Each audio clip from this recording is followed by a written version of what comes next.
Start होती है दो ट्विन सिस्टर से जो कि एक दूसरे से टोटली अपोजिट होती हैं। शियोन जहां एक ओवरवेट लड़की होती है और सिंगिंग में काफी अच्छी होती है, बट अपने बिग साइज की वजह से कभी भी किसी सिंगिंग ऑडिशन में सिलेक्ट नहीं हो पाती है। शियोन को उसके स्कूल में भी उसे बिग साइज की वजह से बुल्ड किया जाता है, जिसकी वजह से उसका सेल्फ कॉन्फिडेंट खत्म हो चुका होता है। शियोन का एक हाई स्कूल क्रश भी होता है, बट वो भी और सब स्टूडेंट्स की तरह शियोन का मजाक बनाता है और उसे बुल्ड करता है। वहीं सिया एक बहुत ब्यूटीफुल एक्ट्रेस, मॉडल और सिंगर होती है और बहुत ही ज्यादा पॉपुलर और फेमस होती है, बट घमंडी टाइप की होती है और साथ ही एक काफी popular girls group miracle girls की मेंबर होती है। बट सिया कभी भी अपनी सिस्टर को उसके बिग साइज की वजह से एक्सेप्ट नहीं कर पाती है, तो जब भी कभी उसका कोई इंटरव्यू होता है तो वह शियोन को रूम में ही रहने के लिए कहती है और अपने सभी फैन से उसे हाइड रखती है। इन दोनों की लाइफ चल ही रही होती है कि बीच में आ जाता है ट्विस्ट। एक दिन शियोन का डॉगी कहीं भाग जाता है, जिसकी वजह से वो बहुत परेशान हो जाती है और अपने डॉगी को ढूंढने लग जाती है। फिर काफी देर तक ढूंढने के बाद उसे अपना डॉगी मिलता है और वहीं उसे एक बेहोश लेडी मिलती है। फिर बस शियोन उस लेडी की हेल्प कर देती है, बट वो कोई नॉर्मल लेडी नहीं होती, वो एक मिस्टीरियस टैरोट कार्ड की लीडर होती है, जो कि शियोन का फेस देखकर ही समझ जाती है कि शियोन काफी सैड और परेशान टाइप की लड़की है, तो वे शियोन की हेल्प करने का डिसाइड करती है। वो लेडी शियोन को एक टैरोट कार्ड सिलेक्ट करने के लिए कहती है और विश मांगने के लिए कहती है। वैसे तो शियोन को टैरोट कार्ड एंड ऑल में कोई बिलीव नहीं होता है, बट वो विश करती है कि अगर ऐसा कुछ है तो क्यों ना मेरी बॉडी सिया की बॉडी से चेंज हो जाए। बस फिर टैरोट मास्टर शियोन को एक लॉकेट देती है और कहती है कि अगर तुम्हें कोई भी प्रॉब्लम होगी तो तुम मेरे पास आ जाना।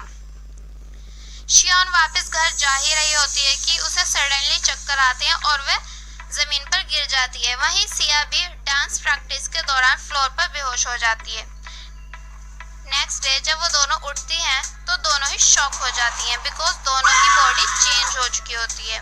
शियोन सिया को पूरी कहानी बताती है और जब वो दोनों टैरोट मास्टर के घर जाती हैं तो उन्हें पता चलता है कि टैरोट मास्टर 30 डेज के लिए वेकेशन पे गई हुई होती है। फिर बस वो दोनों इस सिचुएशन को एक्सेप्ट कर लेती हैं और एक दूसरे को समझने की कोशिश करती है। नेक्स्ट डे सिया शियोन के स्कूल जाती है और काफी हैप्पी भी होती है, क्योंकि अब सिया को ना डाइटिंग करनी है और ना ही कोई डांस प्रैक्टिस। तभी शियोन के क्लासमेट्स उसे परेशान करते हैं, बट सिया उन्हें कुछ नहीं कह पाती है क्योंकि उसकी बहन ने कुछ भी काम बिगाड़ने के लिए उसे मना किया हुआ था। वहीं शियोन सिया के स्टूडियो जाती है, बट सिया की तरह बिहेव और डांस नहीं कर पाती क्योंकि उसमें स्टार्टिंग से ही सेल्फ कॉन्फिडेंट था ही नहीं, तो उसके लिए सबके सामने परफॉर्मेंस करना हार्ड हो गई। फिर वो थोड़ा रियलाइज करती है कि कैसे वो अपने रूम में डांस और सिंगिंग करती थी। फिर बस वो अपने अंदर पूरा कॉन्फिडेंट ले आती है और बहुत अच्छे से डांस और सिंगिंग करती है। उसकी सिंगिंग सिया से भी इतनी अच्छी होती है कि वहाँ एक दूसरा सिंगर जिसका नाम हैसुंग होता है, वो भी शियोन की सिंगिंग का फैन हो जाता है। अपनी परफॉर्मेंस के बाद शियोन स्टेज से उतर ही रही होती है कि शियोन का लेग स्लिप हो जाता है। हैसुंग को शियोन से वन साइड लव हो जाता है और वो शियोन से अपने साथ ड्यूट करने के लिए कहता है। बस फिर स्टार्ट होती है दोनों के बीच फ्रेंडशिप एंड कुछ टाइम बाद फ्रेंडशिप से लव, बट ये दोनों अपने लव रिलेशन को सबसे हाइड रखते हैं। वहीं सिया को अपनी सिस्टर शियोन की सीक्रेट डायरी मिलती है, जिसमें सब लिखा होता है कि कैसे उसके क्लासमेट्स इंक्लूडिंग उसका हाई स्कूल क्रश सब मिलकर उसका मजाक बनाते हैं। बस फिर सिया अपनी सिस्टर की इंसल्ट का बदला लेने का डिसाइड करती है और उन सब के लुक्स को लेकर इंसल्ट मारती है और शियोन के क्रश की भी अच्छे से क्लास लगा देती है। वैसे यार ये वाला सीन ना सबसे ज्यादा बेस्ट था। 그리고 너 나한테 말 걸지 마. 못생긴 게. 야, 나 우주체가 5개월장이거든? बस फिर देखते ही देखते सिया शियोन के स्कूल में काफी फेमस होने लग जाती है। सब उसकी डांसिंग के फैन हो जाते हैं और कुछ लड़कियां तो शियोन से डांस क्लास भी लेने लग जाती है।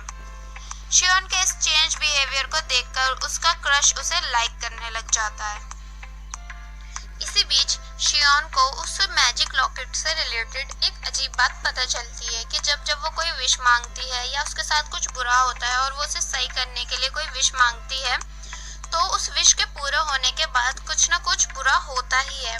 या तो किसी का एक्सीडेंट हो जाता है या कोई स्टेज से गिर जाता है। मतलब हर विश का प्राइस होता है किसी के साथ बुरा होना। इसी बीच हैंसुंग अपना एल्बम सॉन्ग रिलीज करता है बट उसके सॉन्ग के कुछ वर्ड्स और म्यूजिक किसी और दूसरे सिंगर के सॉन्ग से मैच हो जाते हैं, जिसकी वजह से सब हैंसुंग को चीटर समझते हैं और हैंसुंग काफी परेशान हो जाता है और अपने आप को एक रूम में बंद कर लेता है। अब यार ये सब सुनकर शियोन को भी तो हैंसुंग की टेंशन होगी ना, तो शियोन हैंसुंग से मिलती है और उसे अपने साथ एक न्यू सॉन्ग क्रिएट करने के लिए बोलती है। फिर वो दोनों मिलकर एक ब्यूटीफुल सा सॉन्ग रिकॉर्ड करते हैं जिसमें इन दोनों की लव की सारी मेमोरीज होती है।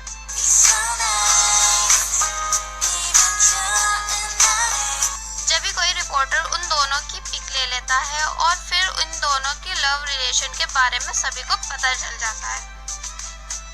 फिर यार सिया का ये न्यूज़ सुनने के बाद गुस्सा करना ऑब्वियस ही है। एक तो उसकी बॉडी का चेंज हो जाना और फिर उसकी बॉडी में रहकर सीक्रेटली किसी के साथ लव अफेयर रखना, वो भी उसे बिना बताए, तो गुस्सा तो आएगा ही। फिर इन दोनों की फाइटिंग स्टार्ट हो जाती है। तब हैंसुंग आकर दोनों को रोकता है और सिया को धक्का दे देता है। उसे लगता है कि ये उसकी कोई क्रेजी फैन है जो उसके लव अफेयर की न्यूज़ सुनने के बाद उसकी गर्लफ्रेंड को परेशान कर रही है। मतलब यार कॉन्फिडेंट देखो बंदे का। अब इतना सब होने के बाद शियोन बहुत परेशान हो जाती है और टैरेट मास्टर के घर जाती है, जहां उसे टैरेट मास्टर की बेटी मिलती है जो उसे बताती है कि उसकी मॉम थोड़ी बीमार है, इसलिए वो कुछ टाइम बाद आएंगी, तो तुम मुझे अपनी प्रॉब्लम बता सकती हो। शियोन उसे बताती है कि उसे वापस पहले जैसा होना है, तो टैरेट मास्टर की बेटी बोलती है कि तुम्हें सच्चे दिल से उसी लॉकेट से वापस विश मांगनी होगी कि सब पहले जैसा हो जाए एंड देन सब नॉर्मल हो जाएगा। तो अब सिया और शियोन दोनों मिलकर वापस विश करती हैं कि उन दोनों के सोल्स वापस चेंज हो जाएं। बट जब वो दोनों सुबह उठती हैं तो कुछ भी चेंज नहीं हुआ होता है। अब यार जब कुछ भी नॉर्मल नहीं होता है तो दोनों एक दूसरे की ही लाइफ एक्सेप्ट कर लेती हैं।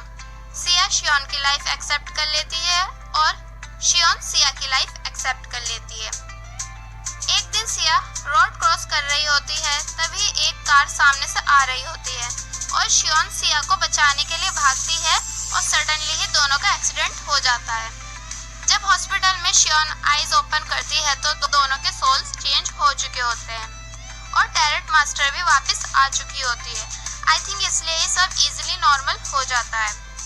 तो अब जब सब नॉर्मल हो चुका है तो सिया हैंसुंग से ब्रेकअप कर लेती है और शियोन की मुलाकात अपने हाई स्कूल क्रश से होती है। वो शियोन को सॉरी बोलता है और फ्रेंडशिप करने के लिए बोलता है, बट शियोन उसे रिजेक्ट कर देती है बिकॉज वो अब भी हैंसुंग को ही लाइक करती है। और अब शियोन और सिया के बीच भी सिस्टर बॉन्ड पहले से ज़्यादा बेटर और स्ट्रॉन्ग हो चुका होता है। तो सिया शियोन को सिंगिंग ऑडिशन देने के लिए फोर्स करती है, जहां का जज और कोई नहीं हैंसुंग ही होता है। तो जैसे शियोन सिंगिंग स्टार्ट करती है तो वो वही सॉन्ग सिंग करती है जो शियोन और हैंसुंग ने मिलकर रिकॉर्ड किया था।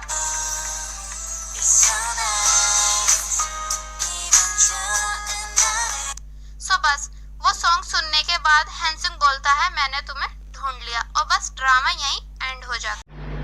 Please do not forget to like, comment, share and subscribe. Thank you for watching.